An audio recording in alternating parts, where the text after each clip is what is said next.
How's it going? This is Harrison, back with the final episode of DAWs for Dummies. This final episode is going to be about your mix finalization and bouncing, and also giving an overall summary of all of the softwares we've covered throughout this video series. Now the first thing we're going to cover today is bouncing your mixes. Now once you are happy with a song or happy with a mix, you're obviously going to want to have that song as a file so that you can release it, play it, and showcase it. Now the process of getting this file is called bouncing. Some of them are as simple as just pressing bounce, and others are a little bit more difficult. So today I'll be going through all of the softwares and bouncing out a mix of mine and showing exactly how to do it and how the process differs, because some are a lot harder and a lot trickier to figure out than other softwares, especially for new producers. I have my file here. Let's say I want to bounce out this mix. There's a few different ways you can do this, and the easiest would be just to go to File, Bounce Mix, type in your file name, change your file type. I usually just keep mine to WAV, and you set your mix source. Now the source that you'd select would be the one that all of these are connected to, which is my output 1 and 2. Now if there's anything that's outputting to a different output, you want to then create a new mix source to get that as well. For your audio, you want to keep your bit depth and your sample rate the same as what the file settings are, so I'm just keeping mine at 44.1 with 24-bit depth, and obviously my file format is interleaved, so you get any of your stereo panning that you've been wanting to achieve with a stereo mix. Then for your location, go prompt for location. It'll ask you to bounce it to a certain place, and there you go, it's bouncing right now. Now once that's all done, you should be able to go to the file that you chose, and you should have your test mix right here. Now, there are some different ways that you can bounce your files in Pro Tools. One thing I like to do with my mixes, especially if I'm doing parallel compression on things like the bass or the drums, I'll usually have tracks where the drums are being inputted to that'll have their own processing on it, such as extra compression, extra reverb, and anything of the sort. If this is the case, then what you need to do is print your mix before you bounce it. Now, as you see here, I've created a file that is just called mix. Now what I can do is take the outputs of all of these other tracks and change them to the mix. Now if you see here, now my mix track has its input set to mix with everything else going to it, and I have my output set to 1 and 2.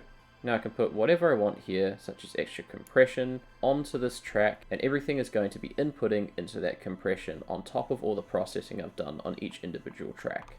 What you do now is record all of your inputs into this mix track, and you'll be left with one final mix that you can bounce out and have right there already printed for you.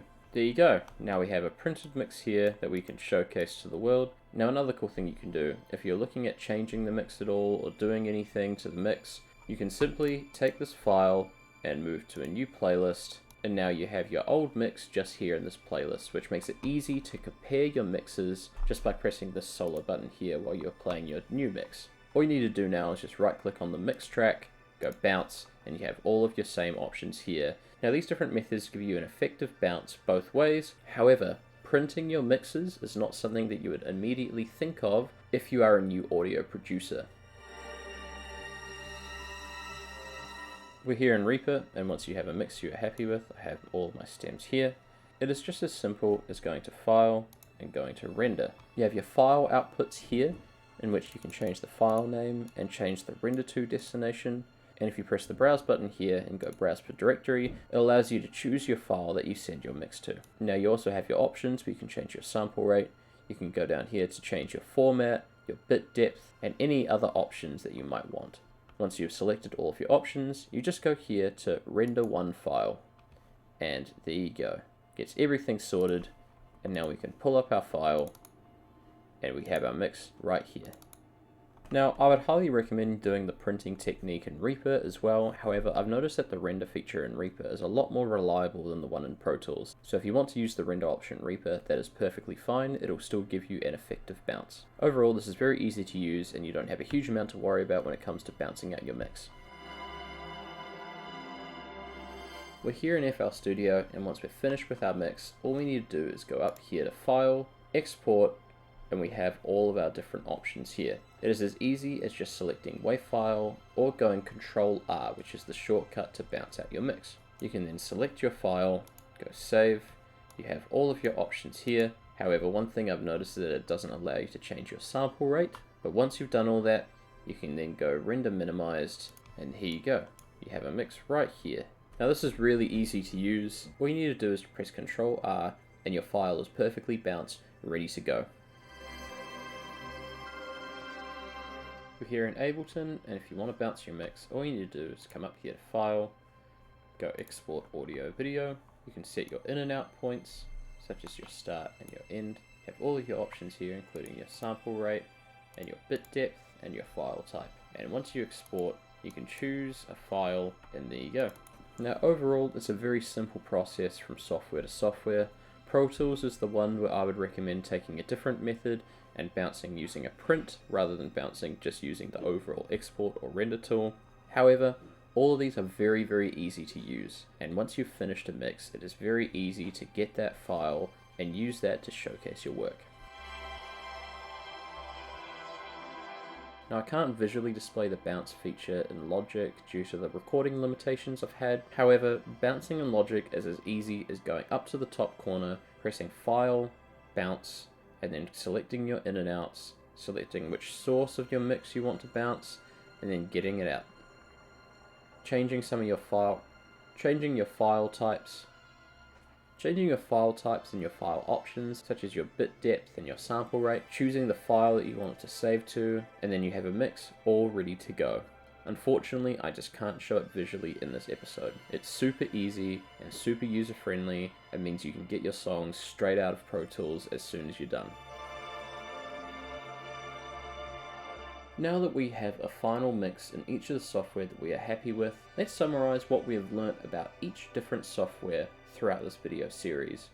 I'll be summing up the pros and the cons of every software, and also placing these in the order of what I believe is the easiest to pick up versus what is the hardest to pick up. So let's start off with the software that I think is the easiest to learn.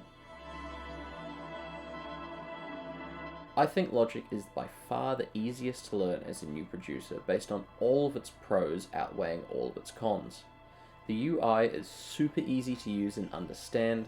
The stock plugins and the MIDI instruments are very simple, very effective, and sound great. It is very, very powerful for audio recording, and its MIDI capabilities are second to none. And it is versatile, can be used for any form of music, and its functionality as a result of that are amazing. Its AI stem splitting and its algorithmic musicians work incredibly well, especially if you are a new producer or a new musician trying to write songs. It does have a few cons, however. The biggest con for me is that it's only available on Apple products, so you need to have an Apple laptop or an Apple computer in order to run this. It is quite expensive at $400, especially when you consider that it doesn't have a cheaper version at all, and I do think some of the hidden features may be a little bit difficult to figure out. But overall, I think Logic is the easiest software to use by far, and the easiest for new producers to learn. Now, I think FL Studio is the second easiest to learn, but for some very different reasons to Logic. I think FL Studio has amazing MIDI programming capabilities. It is mainly MIDI based, which is why it is very effective for new producers for electronic and hip-hop music to learn how to program with MIDI using FL Studio. The plugins are very versatile and very easy to understand. I was happily surprised when I tested out the reverbs and the delays that were stored on FL Studio, as I thought they sounded great, they are very easy to use, also very fun to learn with their visual aspects to them, and were also very versatile and had lots of different functions built right into them. And also there is a massive variety of sounds and effects that you can store in your MIDI programs. Some of the cons, however, are I still think it is very expensive if you need the full variety of plugins, as the full version goes as expensive as $900. I do think that the cheaper options are very worthwhile for new producers. However, if you want to go all the way, you're going to be investing a huge amount of money. I found the audio recording capabilities quite limited and hard to understand, and I do think that the pattern and grid-based programming can be quite limiting in terms of what you can achieve. However, I think FL Studio is a very serviceable place to start as an audio producer. There's lots of content out there online for how to use FL Studio and how to create an amazing array of effective sounds using the software. The next one is Ableton. Ableton is a very, very powerful software. I was very impressed with the wide array of amazing stock effects, plugins, and instruments. I was very amazed at its powerful capabilities for both recording and MIDI programming, and its functionality really is incredible. I do have a few cons, however. I think the most expensive versions are too pricey, especially for new users. It gets as expensive as $1,300, which is honestly insane. I think the plugins at times can be very hard to understand, and also don't provide you with as effective of a sound as some other stock plugins from the other softwares. And I think the UI does take quite a long time to wrap your head around, more so than Logic or FL Studio. But overall, Ableton is a great software, and I think it's a very good starting spot for a lot of audio producers, but might take a little bit longer to wrap your head around than something like Logic. Now we move on to Reaper. I found Reaper very easy to set up and understand. However, I think this is mainly because I am a Pro Tools user and the UI is very similar. I think the audio recording capabilities are vast, and I think that for $60, this is cheap and cost effective and allows to get some amazing mixes using very little investment. I think the cons for new users do start to outweigh the pros just a little bit, however. I think the stock plugins are very limited, some of them are hard to use, and honestly, a lot of them sound quite poor. I thought that the reverbs and the delays were quite poor sounding, and you probably have to find yourself paying for third-party plugins just to get a decent sound. The MIDI capabilities are quite limited, and you will find yourself downloading third-party MIDI instruments in order to make up for the lack of functionality in Reaper. And I do think that it overall lacks a lot of deeper functions that some of the other softwares have. It doesn't have the algorithmic drummers and the AI stem splitting of Logic. It doesn't have the max SMP capabilities of Ableton. It doesn't have the deeper MIDI functionality of FL Studio, and it also lacks a lot of the deeper industry standard functionalities that Pro Tools has packed into it. Which is why I think that Reaper might not be useful for a lot of people as an introductory DAW as you learn your way around audio production. And lastly, we have Pro Tools. Now, although I am a Pro Tools user first and foremost, I do admit that it is a very, very hard software to use. I think its audio recording functionality is incredible and is amazing to use once you get the hang of it. I think its stock plugins are very easy to use, sound great, and have quite a lot of variety. And I do think its mixing capabilities are second to none. On the flip side, however, it is very, very hard to learn and very, very hard to set up. The UI is clunky and not user-friendly. The program doesn't tell you how to use a lot of its options. A lot of its capabilities are hidden away, and you can only find them out by searching them up online. And it also caters to more professional studio environments, which is why Pro Tools can be very hard to use as a new audio producer that does not have access to the gear and the capabilities of an actual professional studio. It also has lots of issues and glitches. Just recording these videos showcased an array of issues that I have with the software. I had to download multiple third-party softwares just to be able to record my audio to showcase through these videos. And also, I think the subscription-based payment model is far too expensive, especially if you are looking to get the more expensive versions of Pro Tools. So, as much as I personally love using Pro Tools, I would highly recommend starting on a different software before switching to Pro Tools.